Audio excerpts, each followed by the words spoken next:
Before you scroll, let me ask you something. If someone told you that you are spending your life as if it were unlimited, would you pause long enough to listen? Please do not click away. What I am about to say took nearly a century to understand.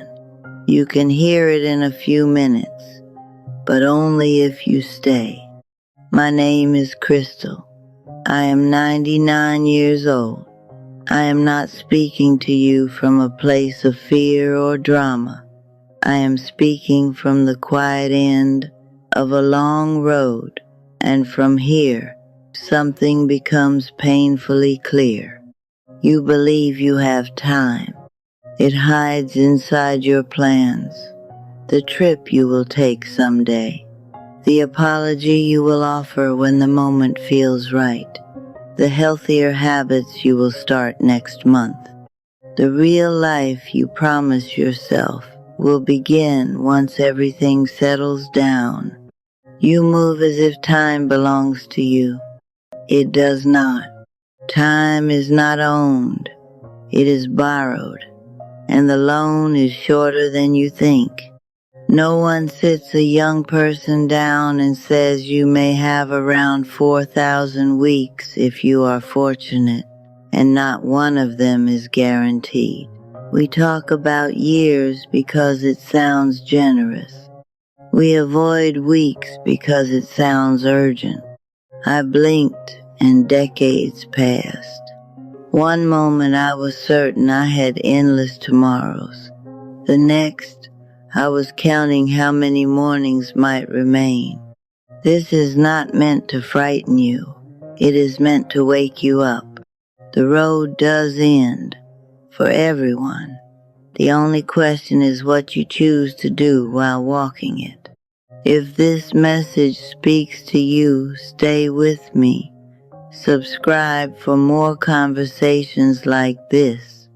Share this with someone who keeps saying later, and most of all, use today wisely. And if you truly understand that time is borrowed, then the next question becomes even more uncomfortable. Who are you spending it for? Let me tell you something I wish I had understood at 30, at 40, even at 60. For decades, I performed my life. I measured my words. I softened my opinions. I hid the things I wanted because I was afraid they would look foolish. I dressed a certain way, spoke a certain way, chose the safer path more times than I can count, not because it was right for me, but because it was acceptable. I thought people were watching. I thought they were evaluating every decision, every risk, every failure. I thought if I stepped out of line, if I reached too high or loved too boldly, someone would shake their head and confirm my worst fear that I was not enough. But here is the truth that took me nearly a lifetime to see. No one was watching. They were busy performing their own lives. The judgment you fear is mostly a ghost. It has no hands. It cannot hold you in place unless you give it permission. And I gave it permission for years. I let it talk me out of opportunities. I let it convince me that staying small was safer than being seen. I told myself that careful was wise and invisible was secure. And yes, safe feels comfortable, but safe is not the same as alive. You can spend your entire life avoiding embarrassment, avoiding risk, avoiding criticism, and still wake up one day realizing you avoided living. I look back now, and the moments that matter most were never the polished ones. They were the honest ones. The times I spoke plainly, the times I chose connection over approval, The times I stopped performing and started participating. If you are shaping your life around what others might think, pause. Ask yourself who you are trying to impress. Most of the time, the audience you imagine does not exist. You have a limited number of mornings left. Do not spend them acting out a version of yourself designed for people who are too busy worrying about their own script to notice yours. If this resonates, stay with me. The next truth may challenge you even more. And once you stop living for an imaginary audience, you begin to notice something even more dangerous. It is not failure that steals your life. It is comfort. Failure is loud. It embarrasses you. It forces you to learn. When you fail, you feel it. You adjust. You grow. There is honesty in failure. It shows you exactly where you stand. Comfort is different. Comfort does not shout. It whispers. It walks into your life quietly and sits down beside you. It says you have worked hard enough. It says you deserve to rest. It says why risk what you already have. It says stay here. It is warm here. It is predictable here. And the most dangerous part is that it often sounds reasonable. You do have enough. You are not starving. You are not in crisis. You are stable. And stability feels responsible. It feels mature. But let me tell you what I have seen from the end of the road. Enough is not the same as fulfilled. I watched brilliant people slowly dim, not because life crushed them, not because they lacked ability, but because comfort convinced them the struggle was over. They stopped reaching. They stopped trying. They postponed dreams that felt inconvenient. They told themselves there would be a better season later. Later rarely arrives. Nothing comes to people who wait inside comfort. Discomfort is not punishment. It is proof you are still moving. It is evidence that you are stretching into something larger than who you were yesterday. The easy path does lead somewhere.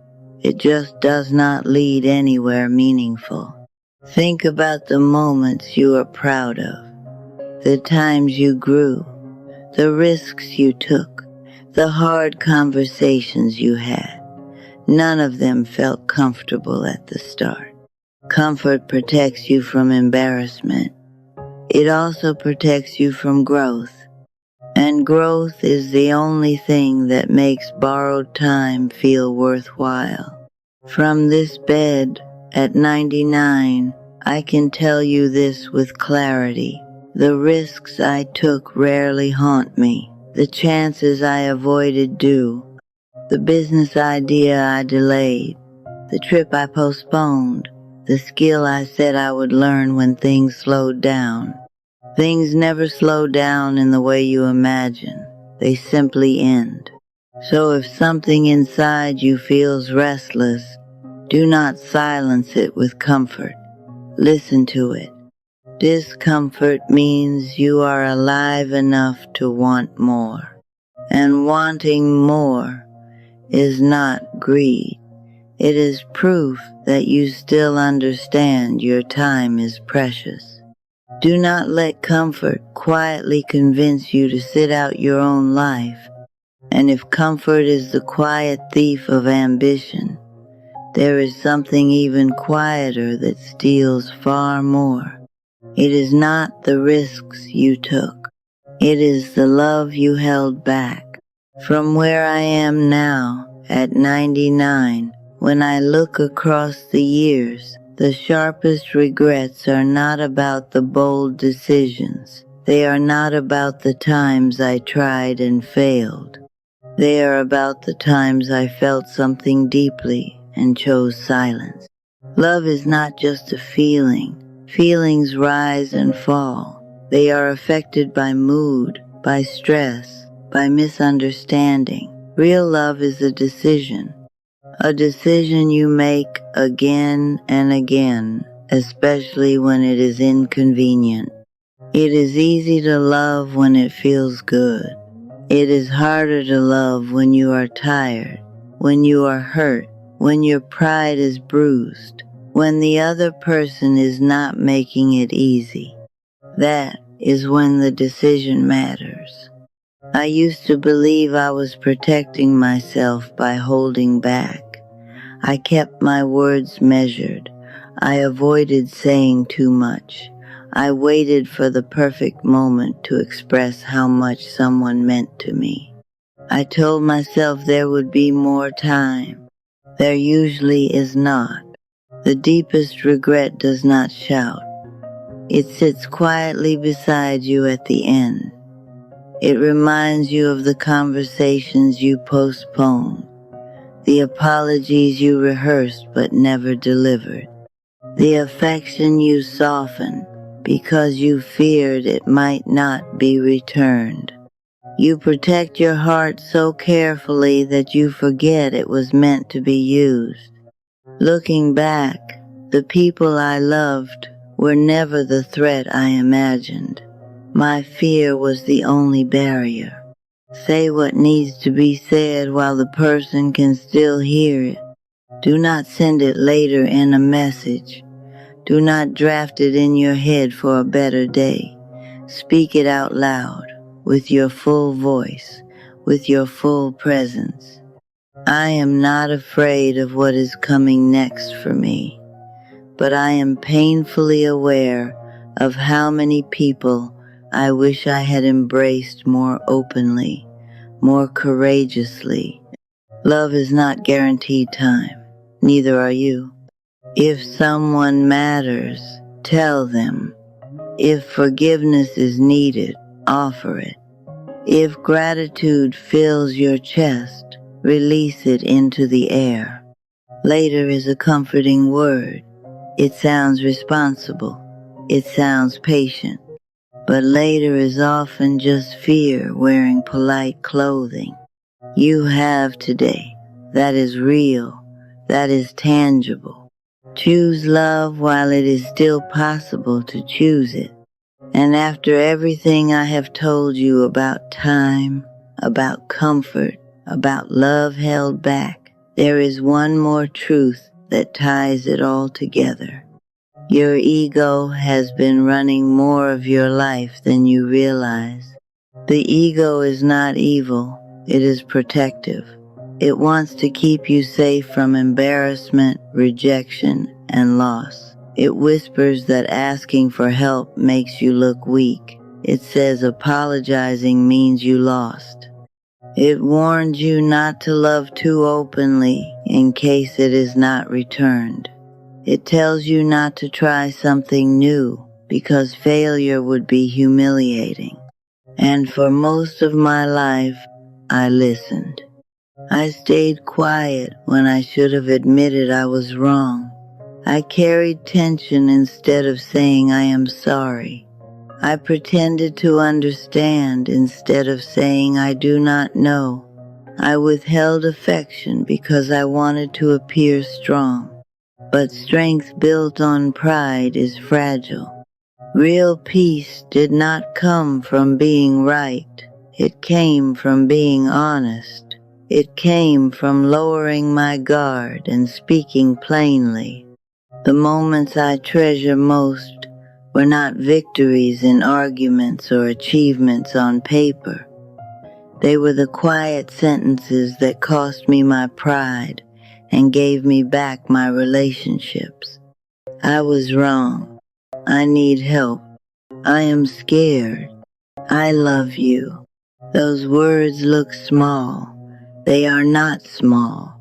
They are powerful because they require humility.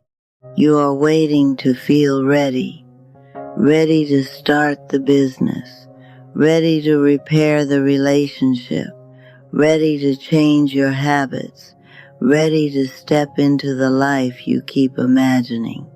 But ready is often just fear asking for more time. No one who ever built something meaningful felt fully prepared.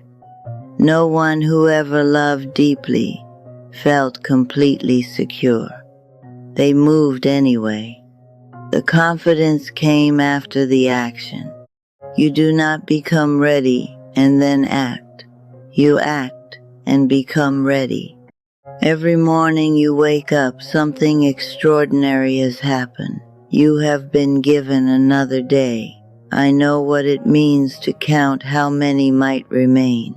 I know how thin the line can be between waking and not waking. That is not meant to frighten you. It is meant to focus you. Do not wait for a perfect version of yourself to appear before you begin living honestly. Do not wait until your pride feels comfortable lowering itself. Do not wait for certainty that will never fully arrive. Lower your ego.